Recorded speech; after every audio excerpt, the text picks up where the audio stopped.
Mesdames, Mesdemoiselles, Messieurs, encore une fois, bonjour. J'espère que vous portez très bien. Au micro, Jacques Roger. Voilà. Nous allons donc parler aussi d'un sujet qui, depuis ce matin, commence à faire couler beaucoup donc, de salive. Ça coïncide aujourd'hui avec la prise de fonction officielle de M. Ouattara après donc, le braquage électoral de 2025. On le dit le plus souvent, avec sans péril, on triomphe sans gloire. Mais la situation dans laquelle nous sommes en train donc, de voir, cher ami, c'est que nos frères ivoiriens et africains triomphent dans la médiocrité. Avec ce qui s'est passé après donc, ces élections dans des conditions calamiteuses, l'exclusion et tout ça, pour permettre à M. Ouattara d'aller à un quatrième mandat. Les voir aujourd'hui célébrer une, entre guillemets, élection encore de M. Ouattara, quatre mandats. Croyez-moi, it's just chilling what's going on in the Ivory Coast today. Alors, le sujet que nous allons mettre sur la table aujourd'hui, mesdames, messieurs, chers auditeurs, donc en Côte d'Ivoire, aux États-Unis, en Europe et un peu partout dans le monde, de la diaspora donc africaine. Bienvenue donc dans le grand décryptage d'Afrique 2050 Radio avec votre serviteur Jacques Roger. Aujourd'hui, nous avons donc un dossier explosif. Laurent Gbagbo relance officiellement donc la bataille juridique à la CPI. On se demande pourquoi maintenant. Il est sorti donc de la CPI, ça fait bon peu donc de nécessairement 4 ans, 5 ans, 6 ans. Non, ladies and gentlemen.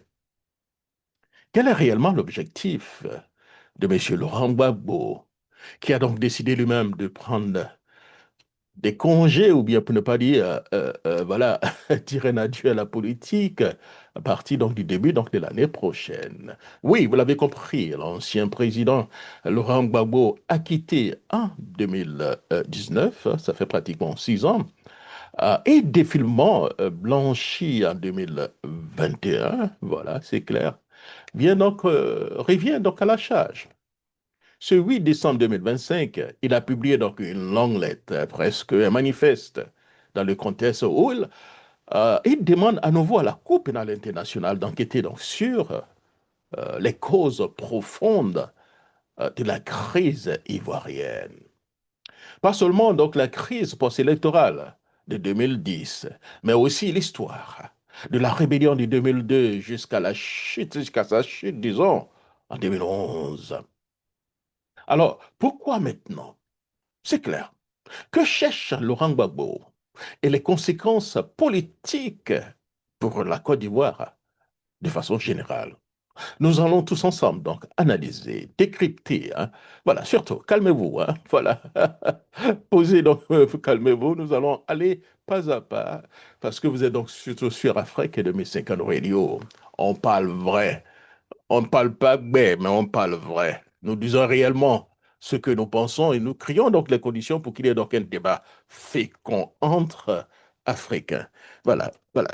Et merci beaucoup, voilà. C'était bon placer donc le micro, voilà. Entre Africains. Oui, bienvenue donc à Jacques Roger Chaud. Alors on le dira, c'est une lettre qui n'est pas réellement une lettre. C'est donc une charge politique. Cette lettre donc de Laurent Gbagbo, c'est presque, cher ami, un discours à la nation. Et le jour de la prise donc de fonction de M. Ouattara, il y rappelle les attaques de 2002, pour ne pas dire de 2000, en disant, M. Ouattara, oui, en 2000, vous étiez encore là. Les charniers en Côte d'Ivoire. Oui, M. Ouattara, vous étiez encore là pendant les charniers. Votre nom, malheureusement, a été donc cité. Il a parlé donc les premières donc, incursions armées. Oui, encore M. Ouattara était là. La rébellion de 2002. Oui, encore M. Ouattara était là. La partition donc, du pays nord-sud. Oui, M. Ouattara était là. L'accord de Ouaga. Oui, au profit, bénéfice de M. Ouattara. Le désarmement jamais réalisé. Oui, encore selon des informations, serait donc le vœu donc de M. Ouattara. Puis donc de la crise post-électorale de 2010, encore M. Ouattara. En fait, c'est ce que M. Laurent Gbagbo est en train donc de nous dire. Mais surtout, il pose donc une question centrale. Pourquoi donc le seul camp a-t-il été jugé? Parce qu'en réalité, cher ami, deux personnes se battent. Deux personnes se battent. C'est qu'en deux, il y a un qui est coupable, n'est-ce pas? Alors, vous amenez la première personne à la Cour pénale internationale, la première personne est jugée et acquittée. Alors, pourquoi vous ne jugez pas la deuxième personne? Qu'est-ce qui se passe? C'est donc le fil rouge donc, du test, Monsieur Laurent Gbagbo. Laurent Gbagbo raconte comment lui, le président élu et reconnu donc par le Conseil constitutionnel, a été donc arrêté, transféré à la CPI, emprisonné pendant des années. Alors que selon lui, les véritables initiateurs donc, de la crise, c'est de 2002, ceux qui ont donc attaqué donc, la Côte d'Ivoire, n'ont jamais été donc inquiétés. Oui, c'est clair, ils n'ont jamais été inquiétés. Et les Ivoiriens veulent le savoir. Ils transforment, si vous voulez, donc sa propre injustice en procès donc de l'histoire. N'oubliez pas, Laurent Gbagbo, c'est un historien. Oui, c'est clair. Alors, dans ces conditions, Laurent Gbagbo renverse donc les rôles de l'accusé hein, au procureur. Oui, c'est lui maintenant qui est le procureur. Écoutez bien, hein, chers auditeurs, nous ne faisons que commencer. Pendant donc plus de 10 ans, Laurent Gbagbo a été donc présenté comme l'homme qu'il fallait donc juger. Aujourd'hui, il dit, j'ai été acquitté. Et maintenant, il faut donc chercher donc les vrais coupables. Oui, chercher les vrais coupables. Les Ivoiriens veulent savoir. C'est donc un renversement psychologique puissant. Il ne se défend plus. Il attaque, il contre-attaque. Il pose donc trois questions qui, si elle était donc prise au sérieux, bouleverserait toute l'histoire de la Côte d'Ivoire, de la crise ivoirienne. Qui a conçu hein, et financé la rébellion de 2002? Qui a donc organisé donc, le génocide donc, des Ouais et jugé jusqu'à présent? Pourquoi l'ONU et l'Occident n'ont-ils pas donc imposé donc des élections hein, sans désarmement? Ont-ils donc posé donc des élections sans désarmement? On a vu que certaines personnes avaient accusé le camp de Laurent Gbagbo. Charles Blé Goudé l'avait fait. Mais aujourd'hui, Laurent Gbagbo, il pense que c'est seulement les Occidentaux qui ont exigé donc des élections en 2010 sans désarmement. Chaque question ouvre donc une brèche. Chaque brèche touche donc un acteur politique majeur. Soro Guillaume, Alassane Ouattara, l'ONUSI, la France et même certains pays donc voisins, donc le Burkina Faso, de Blaise Compaoré. Gbagbo ne dit pas donc les noms, mais il les laisse dans l'air. Et en politique, laisser donc les noms dans l'air, c'est déjà donc l'accuser. C'est clair. Il n'a pas envie, comme le dit en Côte d'Ivoire, n'a pas envie donc qu'on mange le piment dans sa bouche. Mais tout le monde sait que ça brûle. Si ça brûle, c'est donc du piment. Pourquoi maintenant la question, la post-question? Oui, ça fait pratiquement, disons, 6 ans qu'il a été acquitté. Hein, et définitivement, hein, ça fait, disons, c'est ça, 4 ans, voilà. Le timing, cher ami, n'est pas un hasard. Oui, c'est clair. Laurent Gbagbo, un bon historien, ne fait rien pour rien. Et voilà. On ne publie pas donc une lettre de cette ampleur le 8 décembre par accident. Surtout le 8 décembre qui est consacré donc à l'investiture de M. Ouattara pour un quatrième mandat. Non, M. Laurent Gbagbo, ça c'est ce qu'il fait. Nous sommes à quelques jours, nous sommes donc aujourd'hui à l'investiture controversée donc de M. Ouattara, qui est aujourd'hui donc le chef de l'État pour moi, dans un contexte d'arrestation donc visant donc les opposants, avec donc un climat politique tendu, et une opinion publique de plus en plus sensible à la question donc de l'impunité. Laurent Gbagbo voit cela. Il sent que donc le pays est donc à nouveau fracturé. Alors il revient comme un père de la vérité ou comme un prophète qui rappelle donc les faits. Mais surtout, comme un homme politique qui refuse donc de sortir donc de l'histoire, n'oubliez pas, c'est un historien. Avec cette lettre, il dit en réalité, cher ami, hein, vous ne pouvez pas donc tourner donc la page sans moi, c'est clair. Vous ne pouvez pas donc écrire l'histoire sans moi. Je suis historien. Et vous ne pouvez pas donc construire la paix dans l'oubli et dans l'impunité.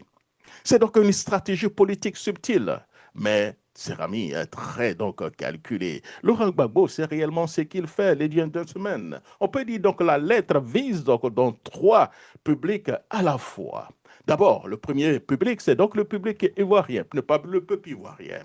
Il parle à ceux qui ont vécu donc la guerre, à ceux qui ont donc perdu donc des proches. Il est dit en substance, je n'ai pas oublié, je vous ai compris, je réclame justice, c'est clair. C'est donc un message de consolation, mais aussi donc de mobilisation, c'est clair. Et ensuite, il parle aussi à la communauté internationale, c'est clair. Il met donc en cause l'ONU, la France, les médiateurs de 2002 jusqu'en 2010. Il leur dit ceci.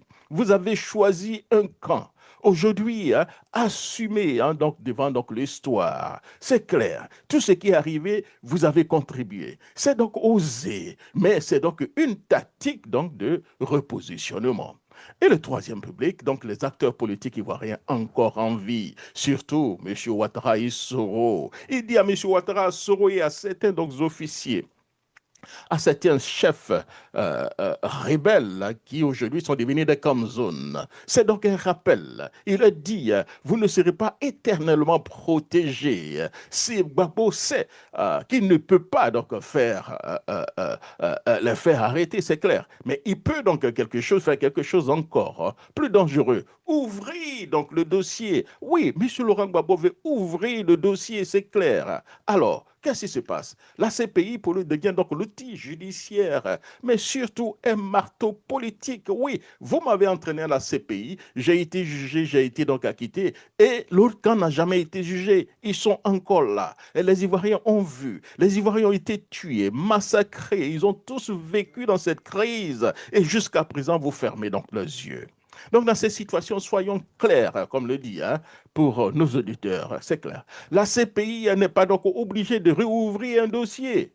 Mais attention, une enquête de réexamen peut donc raviver donc les enquêtes dormantes. Elle peut aussi mettre donc une pression diplomatique énorme. Ça, nous le savons. Laurent Gbagbo le sait. Il ne s'agit pas pour obtenir donc une arrestation demain matin, aujourd'hui ou quoi. Il s'agit donc de remettre toute la lumière sur donc les 20 années donc de crise.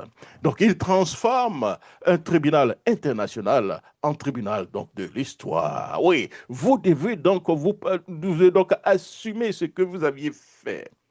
En conséquence, les conséquences politiques immédiates, si vous voulez, donc de cette déclaration, bien de la lettre de M. Laurent Gbagbo. Voilà que donc cette lettre provoque donc maintenant, cher ami, la réouverture donc des débats mémoriels, je peux le dire. La rébellion n'est plus donc au centre des débats, n'était plus donc au centre du débat. Le Gbagbo veut remettre cette rébellion au cœur. Gbagbo veut remettre la rébellion au cœur, la crise ivoirienne au cœur. Qu'est-ce qui s'est passé? Je dois prendre ma retraite, mais je ne prendrai jamais la retraite en m'accusant donc de braqueur ou bien de génocidaire. J'ai été acquitté, je suis arrivé donc dans mon pays, on m'accuse juste de braqueur. Non, avant que je ne sorte directement donc de la politique ivoirienne, il faudrait qu'on règle des comptes. Il faudrait qu'on se dise la vérité. Il faudrait qu'il y ait des gains, comme on le dit dans la Côte d'Ivoire.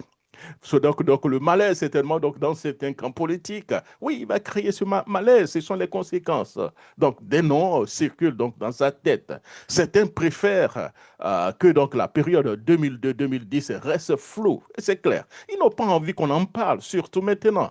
La réaction donc, de l'Ouest ivoirien, surtout, qui vit aujourd'hui donc, des crises, des conséquences énormes de cette crise. Les génocides, ouais, jusqu'à présent non élucidés. Je me souviens encore des déclarations de M. Konaté Sidiki qui disait dans ce temps, oh non, non, il n'y a pas eu donc 1000 morts, mais il y a eu seulement 400 morts. Ouais, seulement 400 morts, vous comprenez. Voilà, donc surtout les communautés, ouais, bêtées, souvent meurtries, les communautés du centre, frustrées, se sentent donc entendues donc, dans cette histoire. On parle aussi de dans ses conséquences et donc la déstabilisation symbolique donc, du pouvoir. Mais est-ce que M. Ouattara, ça intéresse M. Ouattara? Comme on le dit le souvent, 1000 morts à gauche, 1000 morts à droite, 1000 tchatch à gauche, 10 000 tchatch à droite. Moi, M. Ouattara, j'avance. Je suis toujours président. Je vais à un quatrième mandat, malgré la limite, mais je suis encore là. Il remet encore donc en cause cette, vous voulez, la fondation même du récit politique officiel depuis donc 2011.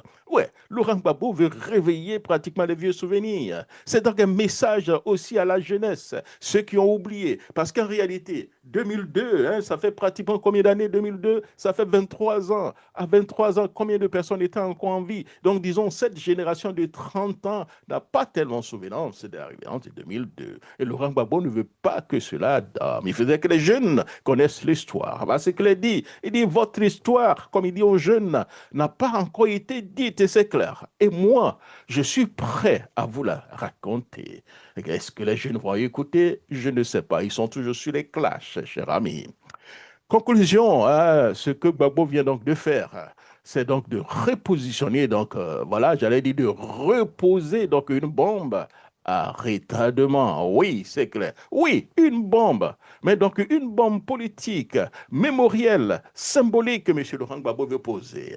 Laurent Gbagbo ne demande pas justice. Pas justice, la vérité. Il demande la réécriture donc, de l'histoire. Il veut que donc, la rébellion 2002 soit enfin considérée comme l'élément déclencheur. Il veut que donc, les responsabilités soient donc clarifiées. Il n'a pas envie que dans l'histoire on dise ah oui, Laurent Gbagbo a fait ceci, Laurent Gbagbo a fait cela. Il veut que dans l'histoire on dise voilà ce qui s'est réellement passé. Il veut que donc les victimes obtiennent justice aussi. Hein. C'est clair. Et pourtant, les gentlemen, il rappelle, et surtout, j'allais dire, hein, il rappelle donc un principe simple, un principe vraiment simple. Un temps. Tant qu'un fait n'est pas encore jugé totalement, il devient donc une injustice. Ah oui, quand un fait n'est pas totalement jugé, il devient donc une justice. C'est cela le cœur de son message. Oui, il faut juger l'histoire, il faut écrire l'histoire, il faut expliquer un devoir donc de vérité. Pour lui, la Côte d'Ivoire ne peut pas aller vers la paix sans la vérité. Oui, c'est clair, on a trop caché la vérité, on a menti, manipulé, on a acheté donc, si vous voulez, donc tous ces communicants pour manipuler, mentir, si bien qu'aujourd'hui, le mensonge devient vérité et la vérité devient donc le mensonge. On a renversé l'ordre. Peut-on donc tourner donc la page si donc les causes n'ont jamais été donc affrontées? Et qui aura donc le courage d'ouvrir donc les dossiers donc de la rébellion? Je ne sais pas. Ce n'est pas certainement M. Ouattara. La suite, cher ami, dépendra donc de la CPI, des acteurs politiques et du peuple ivoirien. Le peuple ivoirien actuellement, avec dans la situation dans laquelle il vit dans cette torpeur, n'ouvrira pas donc les dossiers donc de la CPI. C'est clair. C'est la CPI elle-même. Et la pression doit venir de l'Occident. Est-ce que les Occidentaux qui ont créé les conditions pour que M. Laurent Gbagbo parte à la CPI ont intérêt à ce qu'on rouvre l'histoire? Je ne sais pas. Je ne pense pas. Yeah. So be it. This is what's going on in here, in the Ivory Coast now. Voilà. Merci beaucoup. Alors, dans mon édition hier, j'avais parlé donc de l'anniversaire de 7 août, l'anniversaire du président Houphouët-Boigny. Non, ce n'était pas l'anniversaire. C'était surtout l'anniversaire du décès du président Félix Houphouët-Boigny. Tout le monde le sait. C'est le 7 décembre 1994. Houphouët, là où tu es, là, crée les conditions pour que ton pays retrouve encore la paix. Salut! Et c'était donc Jacques Roger. Merci beaucoup. Et surtout, au revoir.